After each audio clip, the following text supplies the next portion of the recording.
Give me a W. W. Give me a G. G. Give me a B. B. Give me a B. B. Give me a... No, wait, that's basically WGBB Freeport. That's... Isn't it time for Dave's Gone By? Yeah, right now. There goes the neighborhood. We got David Lefkowitz here. He's a Long Island arts guy. He's got his own radio show.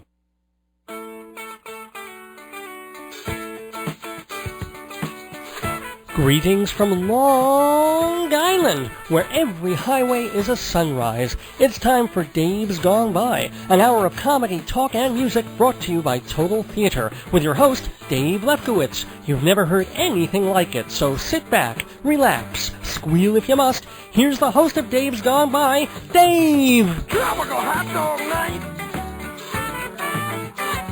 Like two flamingos in a fruit fight.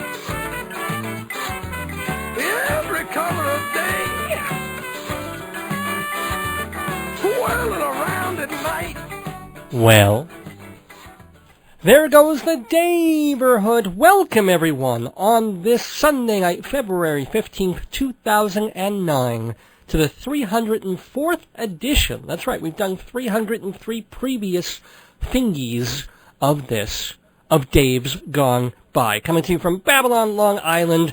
Good to be back home, although we had a surprisingly nice trip to about as far-flung a place in America as you can get. Well, in contiguous America. I guess Alaska won't really count in this. But spent a couple of days in North Dakota this week, because only someone like me would pick the middle of February as a time to go to a place like North Dakota. But, we had to go there for a reason. I went there with my wife and met some cool people, had some interesting times, had some snowy and cold and slushy times, and also some fun stuff. So I want to spend some of this episode of the show talking to you about Fargo, North Dakota. Also want to have a couple of people weigh in on the big old stimulus package, because that is all anybody seems to be talking about, at least on TV. People I know aren't really, they can't follow it, they don't know, they just know their money's being taken out of their pockets. But if you watch all the TV channels, that's all anybody's talking about, so we might as well talk about it on this radio station. So I have three different people giving their very different views about the whole economic bailout and stimulus package tonight on Dave's Gone By, and I think you'll quite enjoy that. And as we do almost every program, we have the Inside Broadway segment, where we tell you what's going on the stages of New York, on and off Broadway, all the big news, what shows are coming in and what stars are coming in, and then also do some theater reviews to let you know what's worth seeing out there. And tonight, reviewing a couple of shows, including Leia's Train. It's a new drama about Jewish people played by Asian actors. Interesting. Also, Lansky, featuring a guest on this program, Mike Burston. He's playing the gangster Meyer Lansky in a one-man show. And also, I went back to see Speed-the-Plow because, this is also big news a couple of weeks ago when the original star, Jeremy Piven, became rather mercurial. I think we all remember this, where he ate a little too much sushi and got what he said was mercury poisoning, what other people said was just sheer boredom and unprofessionalism, and bailed on the program. He did his own kind of bailout, and they ran scampering about for another actor to come in and do the show, and ultimately they found Bill Macy, an old hand at David Mamet. Not the Bill Macy of the TV series Maude, but the Bill Macy of the of the movie, come to think of it, Fargo.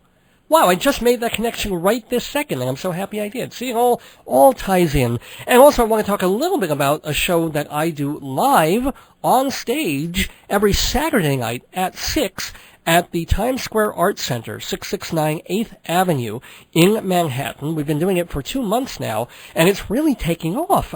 It's like so many things that I do tend to stay kind of smallish and not so much disappointing, but I always hope that they'll go a little further than they do.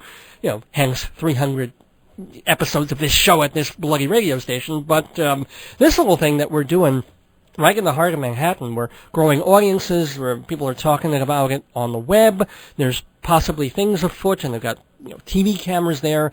Kind of neat. It's called StageBuddy.com's Weekly Night Live, and I'm having a blast. It's just a cabaret talk show, trying to be a mix of the things that Dick Cavett and Steve Allen used to do, but also a little more like your basic off-Broadway little stage review with stand-up comedians and musicians and magicians and Broadway people. It's been a whole heck of a lot of fun, and I've had a wonderful time doing it. And last night was probably one of our best shows, if not our best, to date. I always hate to say that because it jinxes the next one, because you always have to top it. But it was a little sad in the sense that we lost our technical director. Nothing too tragic. He's moving to Kansas, which I guess is tragic enough.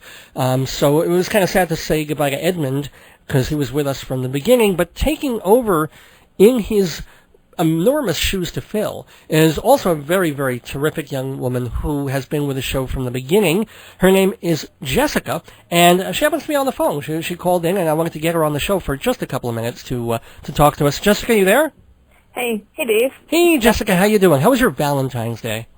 It was pretty good. As you know, I was at the taping last night, along with you, for Stagebuddy.com Weekly Night Live.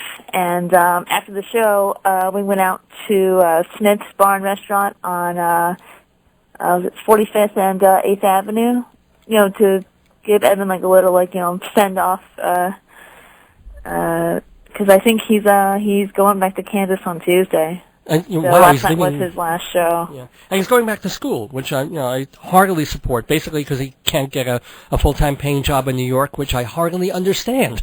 Mm-hmm. Believe me. So, how did you feel? You were kind of stepping into the shoes yesterday. I guess they were showing you the ropes. Yeah, he was showing me the ropes, and I did a pretty good job. If you do say so yourself. Yes, if I do say so myself. I've done, I have a similar job at a local public access station in New Jersey. Oh. I've done a few technical directing jobs on a few of the programs there.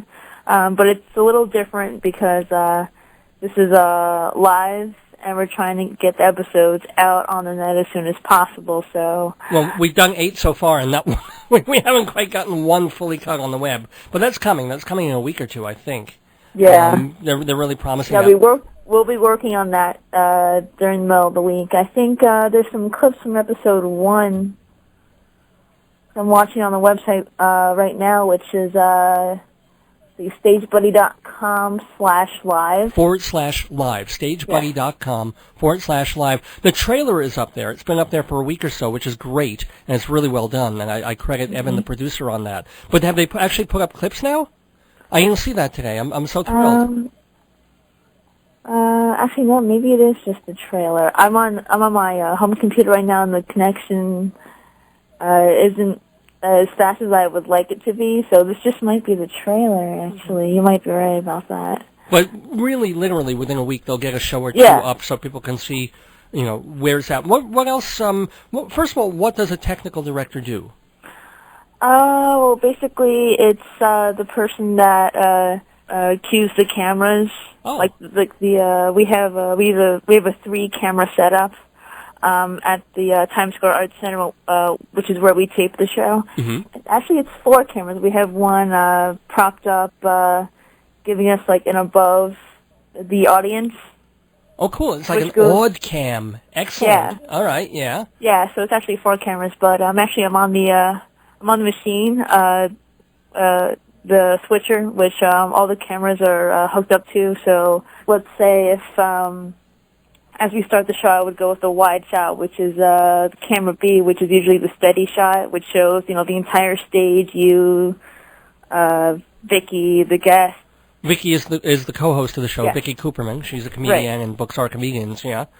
And then as the show starts and as you or Vicky begin, I would take the shot from either the A or the C camera, whichever one has a better shot.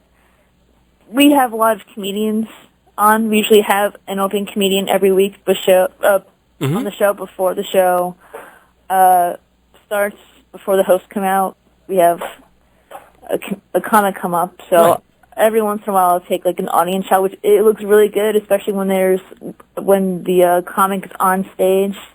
It'll have an over the shoulder, and you see the audience laughing at the jokes. So hopefully, yes. Yeah, hopefully. So, this is, and did you go to school and train for this, or?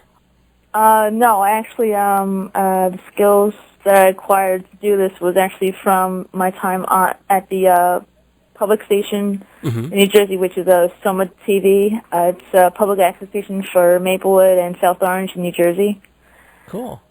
There, and the stuff that I learned from Evan and Edmund on the show.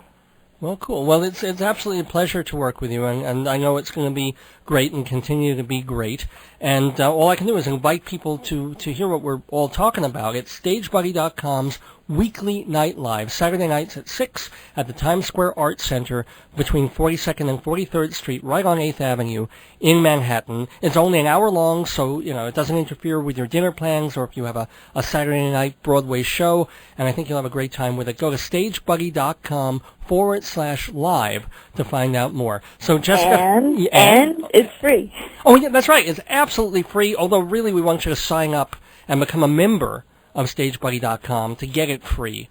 That's really what you're supposed to do, because it saves you the $5 cover charge. But for the most part, we've been looking the other way on the cover charge anyway, because we want to fill the house. And we have been. So that's been really great that we had such a huge house last week. So thank you, Jessica, for all your help and for coming on and talking to us about the show. Oh, sure. Is it all right if I stay on to listen in to the entire show?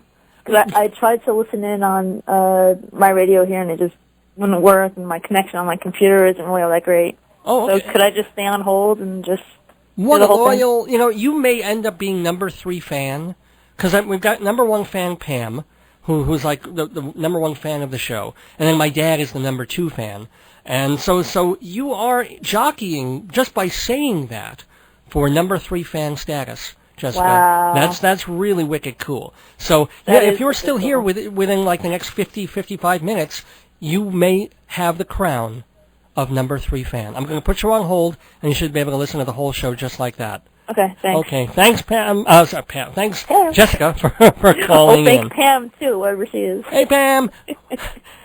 Okay, you're listening to Dave's Gone By. We're still going into the show, and I haven't even done the sponsors yet, so let me thank them so much for being part of this show every week. It's Hewlett Minuteman Press, the copy kings of Broadway. Been around since the 1970s, owned and operated by the Torong family in Hewlett, Long Island. 10% off for Dave's Gone By listeners on any job, big or small, at Hewlett Minuteman Press. Also, this program is brought to you by the Woodrow Delicatessen.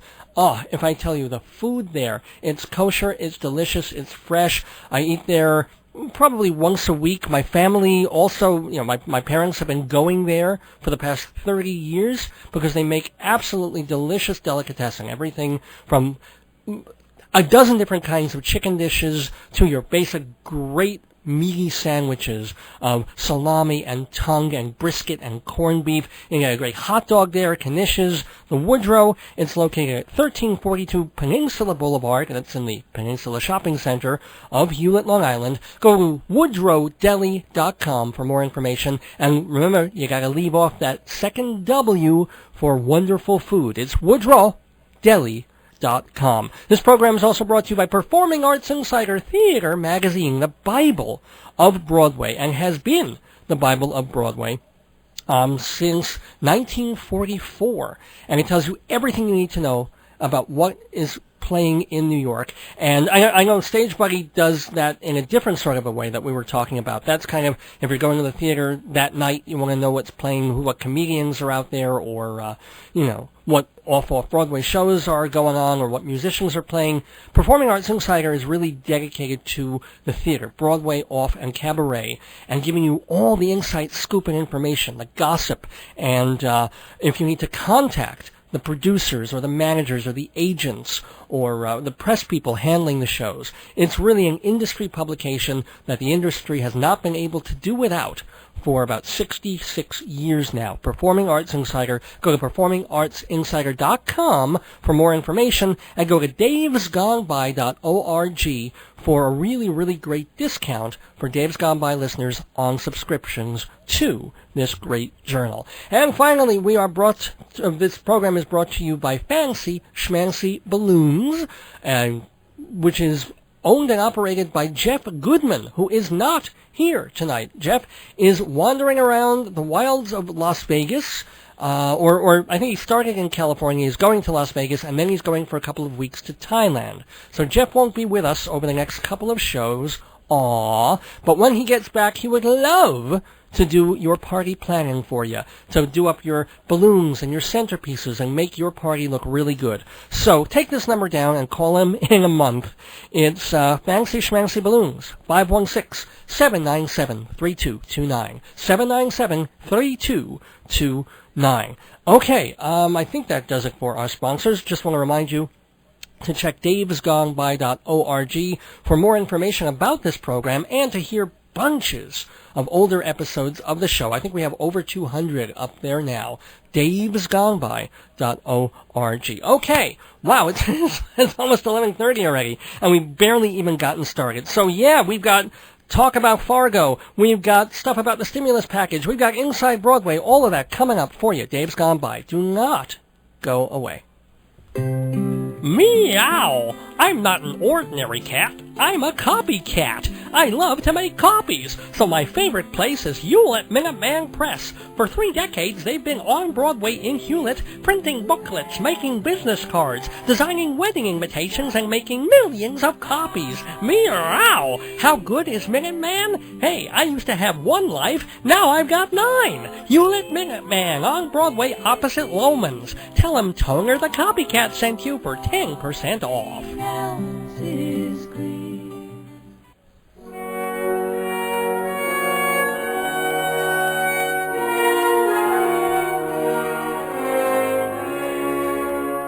Hello, this is Herman Glogauer in a paid political message. In fact, I paid for it. I am 107 years old, and I support Barack Obama's economic stimulus package. The problem is, I can't remember why. Oh yes, to keep America going. Now, I lived through the hard times. People standing on lines for bread, sleeping on the streets, jumping out of windows. And that was 2003. We don't want those kinds of awful, desperate times again. I remember the 1930s. No, I don't. But if I did remember them, I wouldn't want to live through them again. So, anything the president can do to give the economy a jolt, a little nudge in the ribs, I say more power to him. Now, granted, a lot of this bailout money is going to banks and insurance companies and mortgage brokers who squandered and thieved themselves into insolvency. But that's the American way. Do you think the big corporations got where they are 100 years ago by treating workers fairly and paying reasonable wages? Ha! I say ha! Do you think giant shopping centers and malls sprang up out of pixie dust without any graft or small businesses getting muscled to the curb? Do you think the railroads would be railroads without exploiting the heathen Chinese? Would we even have a Las Vegas without people named Lucky, Bugsy, and Knuckles? Of course not. So, let's not make too much of criminals getting all our money. It was ever thus, and when you get to be my advanced age, and for your sake, I certainly hope you do not, you realize that the only difference between most crooks and the rest of us is that they have the guts to get away with it. In fact, the only difference between politicians and the rest of us is they have the guts to get away with it. And so, let us all give President Barack Obama's stimulus plan a chance to work. Think of it as a Viagra pill for the economy. Hopefully, things will firm up, straighten out, and get the job done. It will be hard. It will be long. It may not come immediately. But if we pull together as one body, we just might reach the finish. This is Herman Glogauer, and my home health aide approves of this message. Dave goes off.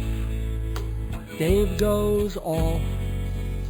Dave goes off. Dave goes off.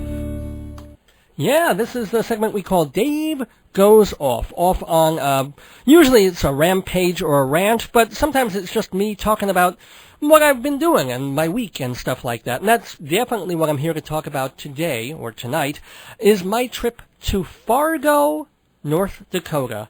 Why, you may ask? Well, did I go to Fargo, North Dakota? Well, has to do with my wife's career and places that she's looking at, and she was talking to some folks at North Dakota State University, which is merrily situated in Fargo, which I've been told is the coldest place in America, depending on, obviously, the date. But it wasn't, amazingly enough, that cold while we were there. It was about 25 to 35 degrees. Day to day. The sky, of course, was just battleship gray, piles of snow on the ground from a snowstorm about a week earlier. And also, moment to moment, it was either raining, drizzling, or sleeting. And yet, I swear to you, this is true, the guy who drove us back to the airport got in the car and he told us, hey, you are so lucky because you came here and it's like spring. So it kind of gave me an interesting perspective on, first of all, what we here think of as springtime, and also you can look at the same miserable seeming rotten day and go, oh, God, what is that? Or someone else can look at it and go, wow, younger than springtime are we? So that was kind of nice. Now, Fargo is not as podunk and hick-ish as it may seem, and it really seems like that when we were flying in. I mean, we look out the plane window, and you know how when you're just below the clouds, but things are still very tiny, you basically see the big tracts of land and blocks rather than people or the cars. And when you go over Chicago or New York, you see tiny lights and buildings and all that. But coming into Fargo, North Dakota, it's just expanses of blank white and the occasional little barn or silo or farmhouse. So, as we're flying in, I'm like, oh my God, what have we gotten into? Everything is going to be 8 miles from each other. Well, when you have a big old school and everything congregates around it and everything grows around it, it isn't, again, quite what you think. There's 700,000 people in the entire state of North Dakota, and 100,000 of them are in Fargo. And one of the cool things that they told us to try to build Fargo up and tell us how great it was that their next-door neighbor is Minnesota. Like the closest quote-unquote big city is the Twin Cities. Minnesota is $5 billion in debt. North Dakota is a $1 billion surplus. Go figure. I guess there aren't enough people in North Dakota to spend any money. That's the only thing I can think of that would explain that. But it's really not cow country. It's agri country. And what's also interesting is it is small townish, but it has its Starbucks and it has its McDonald's and it has its Hardee's. It kind of struck me as funny that the college students are thrilled and excited to go eat at McDonald's because this is new to them from where they come from. If they're really coming from the backwoods, then these big chain things are amazing to them. Meanwhile, I'm the one who wants to go to a place and not see a McDonald's and not see, I can see a Burger King actually, but there are other chain things there, definitely a couple of Starbucks and stuff.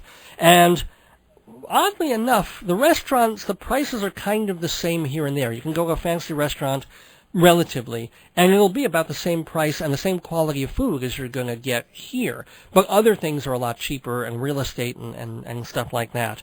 One of the great things that I love is they had this enormous, it's hard to say what you would call it. It's like a rummage store. It's not an antique place the way we think of it, and it's not a thrift shop. It's bigger than that. It's a city unto itself, and you don't really get those in New York or even on Long Island much.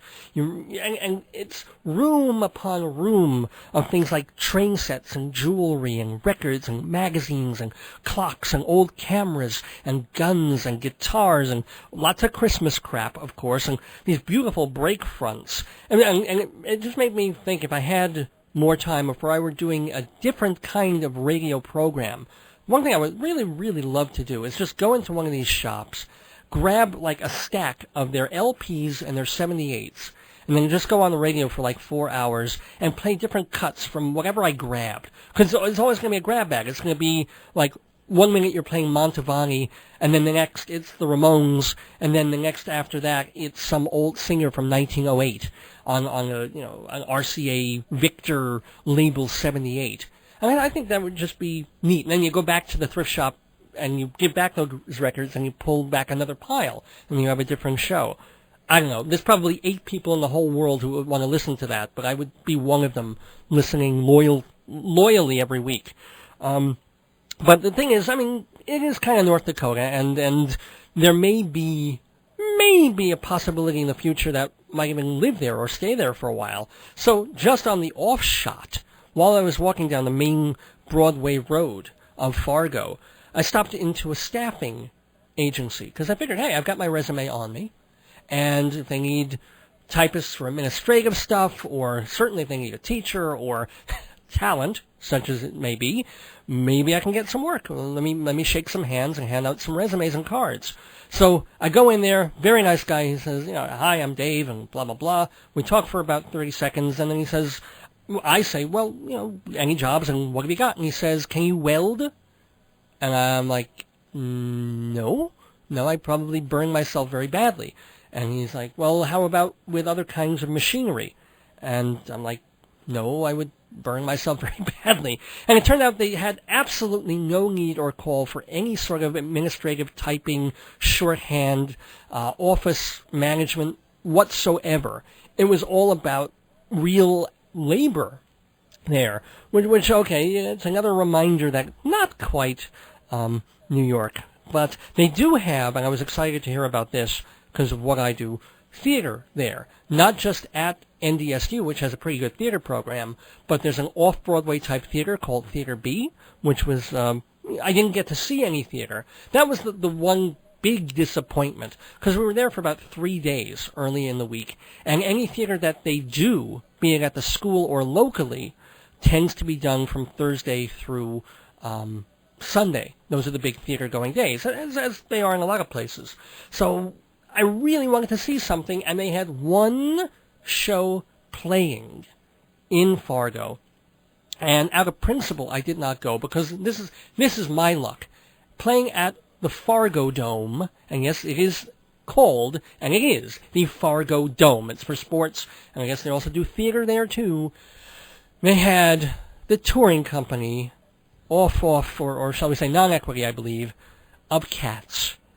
I mean, if there could be a more cliche and dreadful thing to be, greeting a person if they're coming from a cosmopolitan city like New York and going to North Dakota and wanting to be impressed by North Dakota, the last thing you want to see playing there is a touring production of Cats. So I have to say I kind of avoided it. But I did see the famous Fargo Theater. That's the sign that you're seeing, all those photographs and things. And unfortunately, it's not a theater. It's more of a movie house, a very nice one. Though they do have concerts and stuff. In fact, the most popular thing that they do there, and apparently they do 8 shows a year and sell out every single one, is an a cappella group called the Blenders. So, what can I say? As I keep saying, it's not New York, but it's a sweet little place. And one of the cool things that I did like about Fargo, North Dakota, and that I was told I would like about it, is that you get to know the people rather quickly, and a stranger is only a stranger for the first 10 seconds, and then boom, you're off and running. I walked into a shop, interesting little shop. I thought it was another thrift store, because they had all these old bicycles in the window from the 1950s and 60s, like stuff you'd see on Happy Days and whatever. So I walked in just to look around. The guy came out, and it wasn't even a bicycle shop or an antique shop. Turned out it was for printing and silk screening of signs, and collecting bicycles was just his hobby, and he put that in the window just for people to comment and get some business. And occasionally someone would come in and use the bike for a movie, rent it, and give it back. And again, it's amazing what you tell strangers and what strangers tell you within a 90-minute conversation. And I just stopped in there to browse for about a minute and a half. And I spent 90 minutes talking to this great fellow named Mark. I learned about his near-death medical emergency. I learned about his bike collecting. I learned about his job. I learned that he was president of the local stagehands union and that he was actually going to be helping with the load-in of cats. And the fact that he's also there when Disney on Ice comes and does their thing. And he said Disney people are just the worst because they're all foreigners and they hate dealing with North Dakota Americans. So a little bit of gossip there. And he's taking courses at NDSU, and we talked about religion. I swear to God, if I were straight and we had if I were gay and we had another half an hour, we'd probably end up married. I don't know. But really cool guy named Mark, if you happen to be in Fargo. And the last thing I want to mention about the whole trip is that the famous movie with Frances McDormand and Peter Stormare and William H. Macy, was mostly shot in next door Minnesota. I know it's kind of disappointing, but I did discover that some of the exteriors and some was shot in Fargo, and the woman who worked next door to that bicycle silk screening thing shop was in the movie and played the mother, or the wife who got shot. So, okay, like a next door brush with greatness. That's about as good as I can get in my life, and kind of good. I did want to mention real quick the wonderful plane ride. Everybody might remember me telling about my trip to Aruba a couple of years ago, where we ended up spending an extra day and a half in Aruba thanks to plane trouble. Well, here we didn't have plane trouble; we had airport trouble. Probably my mistake for booking in the middle of February a trip to Fargo, North Dakota that goes through O'Hare Airport. Yeah, I should know better than this, because, of course, we ended up missing a connecting flight, spending the night in lovely Camp O'Hare with no pillows, no blankets, no cots, no nothing, just waiting with no help and no nothing. But okay, a lot of people have to do it. It happens, and it was weather-related. But then what that meant was the very next morning we had to be on the first plane out, flying into LaGuardia on the day of the big, horrible winds. Now, it was warmish weather, but the winds were kicking up like crazy. So we're coming in, and the flight is quiet and great and fine just until we hit New Jersey. And then the plane's like bumpity, bumpity, bumpity, bumpity, bumpity for like half an hour. We get to LaGuardia, where it's not very pleasant, and we get to the runway. The wheels are down, and about maybe 20 feet above the runway, the pilot just takes the plane right up and whoosh, and he says, well, we had a gust of wind there. We're going to try this again, which means trying again is not a simple thing. You've got to go all the way back around another 20 minutes in the wind, bumpity, bumpity, bumpity, bumpity, bump, to try again to land safely, which we did, but not before we had a few nauseous moments. There was a smell coming from the back of the plane that I was worse than puke, I'll tell you that. Literally the stewardesses were waving their hands in front of their heads. But it was a safe landing, thank God. And much as I want to bitch about United Airlines and, the incompetence of getting us to New York, within a day, we heard about the Buffalo plane crash in the same weather, and well, they had icing, but certainly some of the same related reasons. So, again, it's all perspective, depending on how you look at things. It can be a gray day, or it can be a promising spring day. It can be a real pain in the ass to get to New York and deal with airplanes and turbulence, or it can be a safe landing that gets you back home. I guess if I were a different kind of person and a better person, I would think of these things in the latter way. Well, I'm trying. Anyway, I'm going to be trying to move forward with the rest of Dave's Gone By, including Inside Broadway and more talk about the stimulus package. We'll be right back after these messages. Shalom, damn it! This is Rabbi Sal Solomon asking you, what are the two most beautiful words in the English language? That's right, kosher deli! Actually, kosher isn't English per se, and delicatessens from the German, but screw that!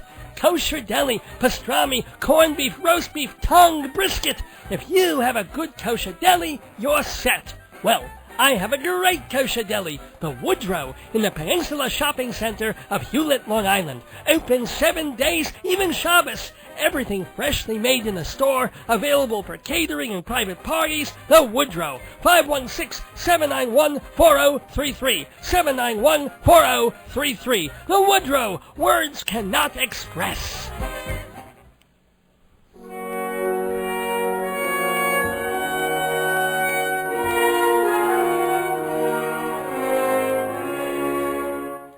Hello, my name is Eustus Roosevelt, and I'll be here to talk about the economics.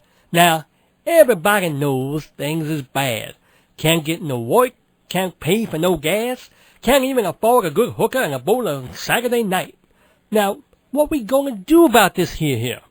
Sure enough, we can close our eyes and make believe the problems go away. But when you open them eyes again, you'll find the trouble's still there. And a great big bump on your head 'cause you'll be walking around with your eyes closed. So, no. You can't just ignore the wolf at the door. When the going gets tough, the goers got to get tougher. That's why we got Barack Obama in the White House now. He one of us. He don't talk like one of us. He don't live like one of us. And he only half look like one of us, but he one of us. And Barack is up there trying to do something about the mess the previous president put us in. He's setting aside all this tax monies to help regrow the economy. It's a stimulation package. He take billions and gabillions of dollars and throw it up in the air. And where it land, help America get it back on its feet again. If we're lucky, it create new jobs, it save the car companies, it keep your money from falling out the bank.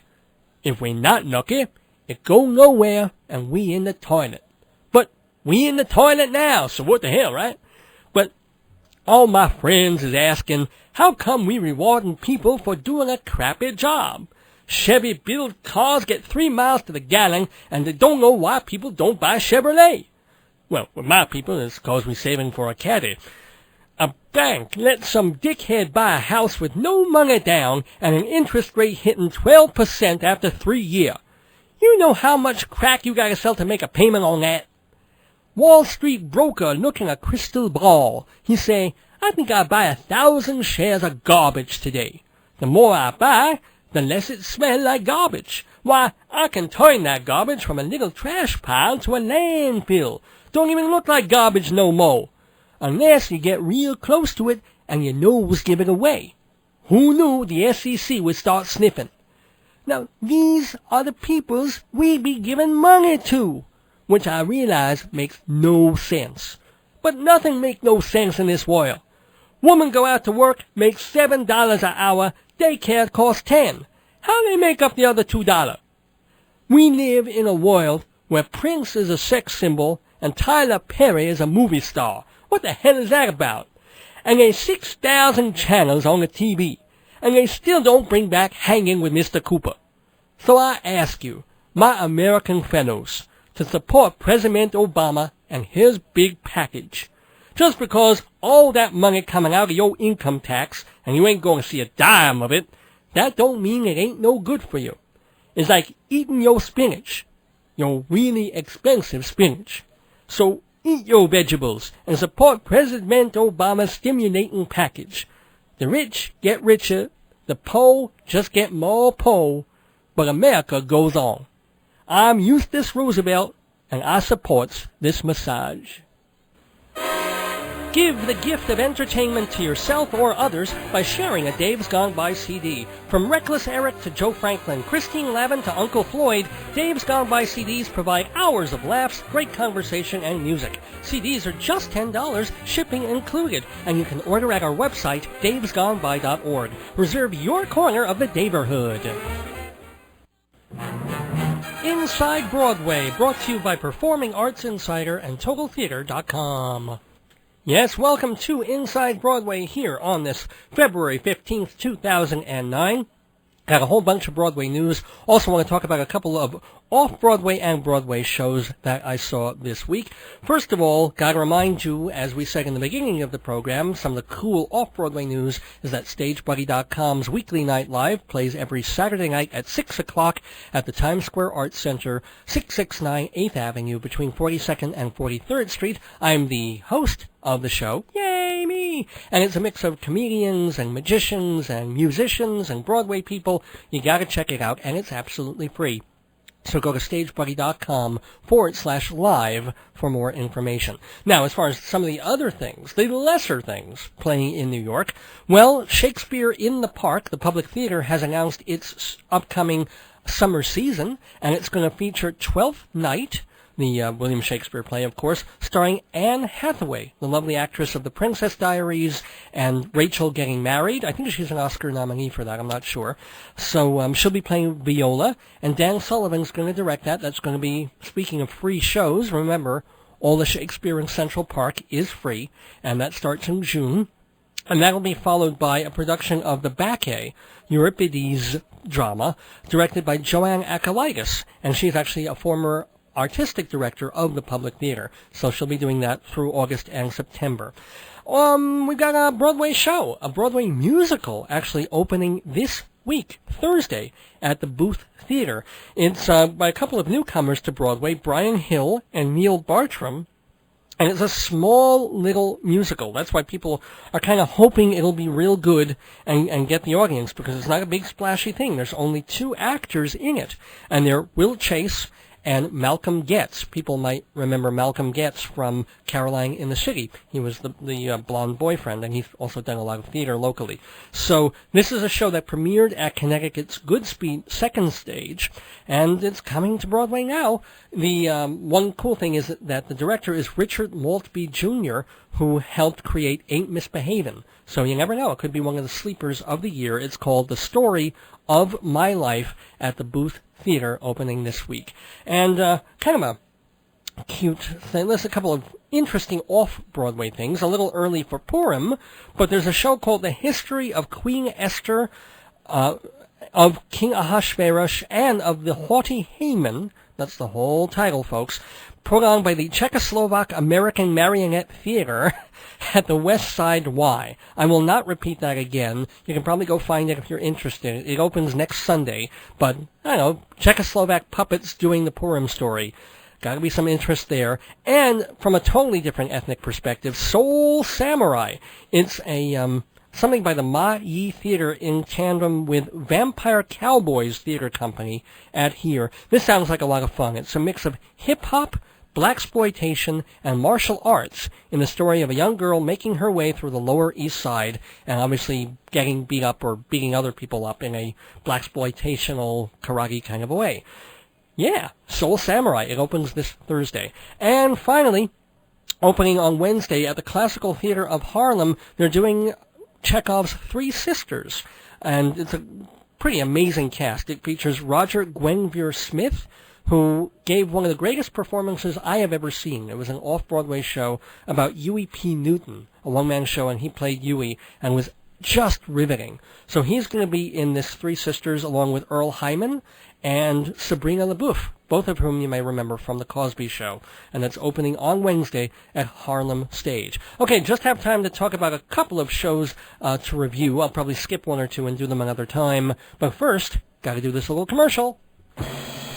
Broadway theater has never been grander or more expensive. So, like any big purchase, you gotta do homework. You want to pick the best show or the most family appropriate, the best reviewed, or with the biggest stars or most interesting design. Everyone has different criteria. Performing Arts Insider answers them all. For decades, the Bible of Broadway that professionals check for every show on every New York stage. Visit performingartsinsider.com and see davesgoneby.org for a 30% subscriber discount. Now go, do your homework. Welcome back to Inside Broadway on Dave's Gone By. Going to skip a couple of the shows just because I don't have time to mention them, but I do want to say, because you only have another week or two to see Speed-the-Plow on Broadway. Now, I saw it along with a lot of the other people and critics when it first opened with Jeremy Piven playing this Hollywood studio executive. He's just become chief of production, and he's about to greenlight a film that his friend put together with a really hotshot director. They're just about to go into a meeting with the head of the studio when a little monkey wrench gets thrown into their plans, when their cute secretary comes by and decides she is really interested in seeing a book that she's read made into a film instead of the film that those guys are trying to do. And it becomes a real exciting and funny power play. Well, Jeremy Piven starred, as I said, in the production, but as we've all heard and read in the papers, he either got terribly sick from mercury poisoning, or he was just a lazy, bored TV son of a bitch who wasn't really committing to Broadway, and he jumped out of the play with really, no notice, and they went casting about for someone else, and they got William H. Macy, marvelous actor, and he's even more right for the role than Piven was. Piven was actually very, very good, but Macy's a little older, and he has a certain bearing about him where he makes the play that isn't quite believable just a little more believable. We can just kind of understand that this man would perhaps throw his career away and throw away everything he's been building towards for 20 years for something a little different and a little more, to him, moral and a little more humane and more for the people than just churning out the same Hollywood garbage that he himself calls himself a whore for churning out. So he's quite good, and he has as much chemistry with the great Raul Esparza as Piven did, and Esparza is really the spark plug of the whole play. When he's on stage, good as the other actors are, the play kind of, when Esparza, is off stage, the play deflates a bit. It just naturally does. It needs that character, and it needs the magic of Raul Esparza there to really keep the thing going. But I totally recommend it. There's 3 scenes in the short show. It's about 90 minutes long. The first scene is a knockout. The third scene is a knockout. The middle still does not work, even though Elizabeth Moss is really in there trying. She's the girl from Mad Men. It just doesn't work as written. But if you can get beyond that, you're really going to have a great time at Speed-the-Plow. Well, we've got to speed along towards the end of this episode of Dave's Gone By. We'll be back right after this message and the end of Inside Broadway. We've just been inside Broadway, thanks to TotalTheater.com and Performing Arts Insider. Oh, honey, make sweet love to me. Huh? Can't you put down that stupid book? In a minute, dear. You said that 20 minutes ago. What's so special about marriage, babies, and the end of the world? Well, it's a collection of plays by radio host Dave Lefkowitz. Why do you want to read a bunch of plays? Because they're hilarious. How'd you even buy that book? Online at davesgoneby.org. $20. And they've got trade paperbacks for $12. You would rather read Marriage, Babies, and the End of the World than ride me like a hot stallion? Well, maybe we can compromise. Wow, I love this book! Oh, and you too, hon.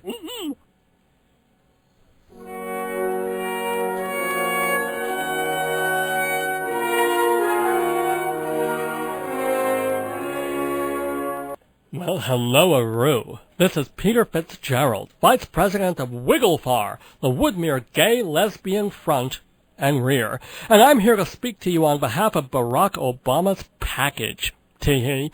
You know, that big old bill Obama wants to stimulate the economy? Let me tell you, that tall drink of chocolate milk can stimulate my economy anytime. Wiggle! But these are troubled times, and people need to know the economy isn't going to wilt like a willy after a party at my house. In the old days, all my friends spent their time worrying about getting laid. Now they're worried about getting laid off, but either way, they're flat on their backs. Or, considering the current situation, getting stooped in the butt. So now our cute little President-elect has all these ideas for getting the economy moving again. It goes like this. The banks are afraid to loan us money, so we loan the banks money. Free, not even a loan, a gifty. Now, the banks can loan us money with interest.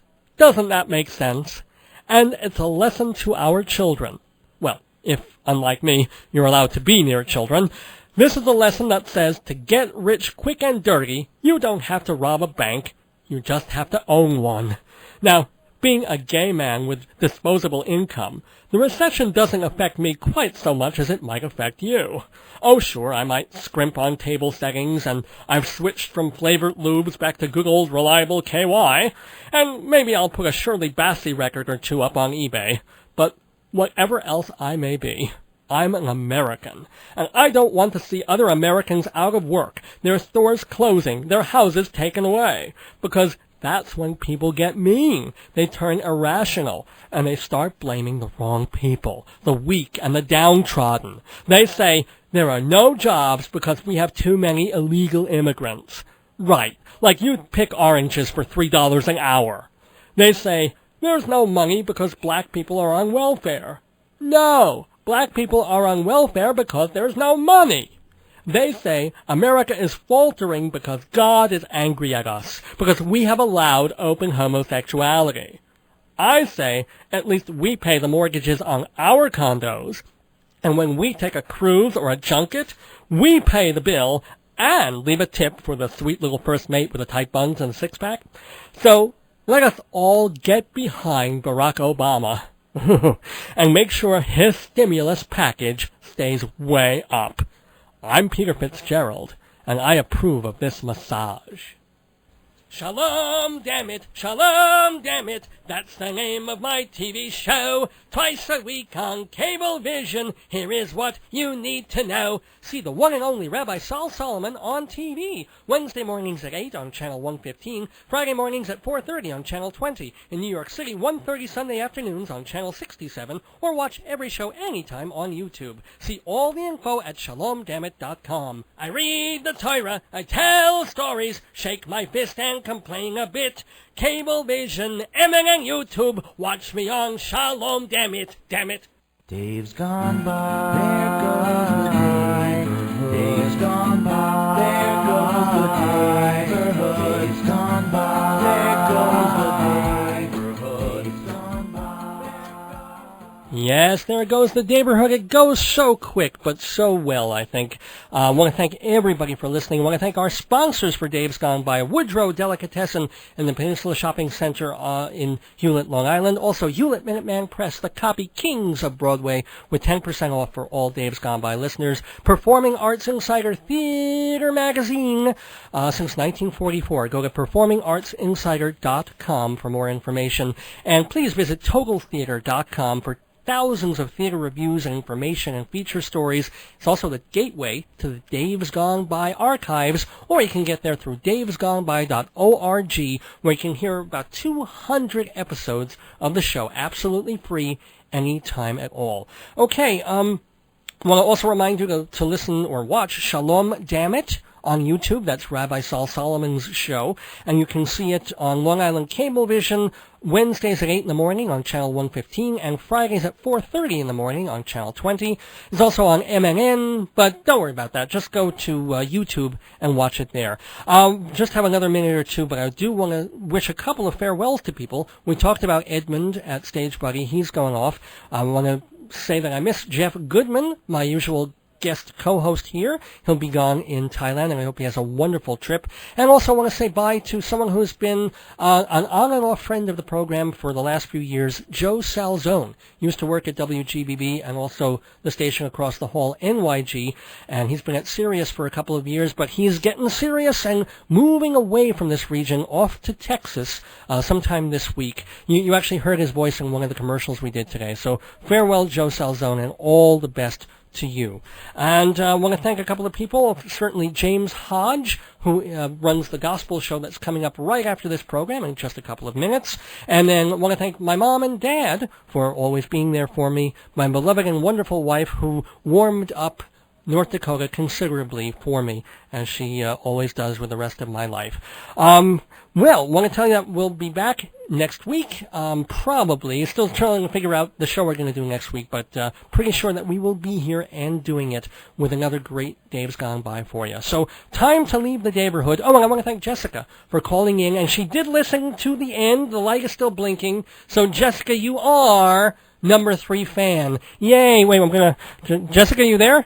Going to put you on there for a moment. Yay! How do you feel being number 3 fan? Woo! Totally excited. Yeah. Well, it's time to leave the neighborhood, but I'll be back soon for the 305th episode of the show. Don't miss your days going by until then. This is Dave Lefkowitz wishing you a good night. Happy President's Day. May all your stimuli be packaged. And here's a little song from Lyle Lovett, as we say, in a Fargo way, gone by.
Boys from North Dakota, they drink whiskey for their fun.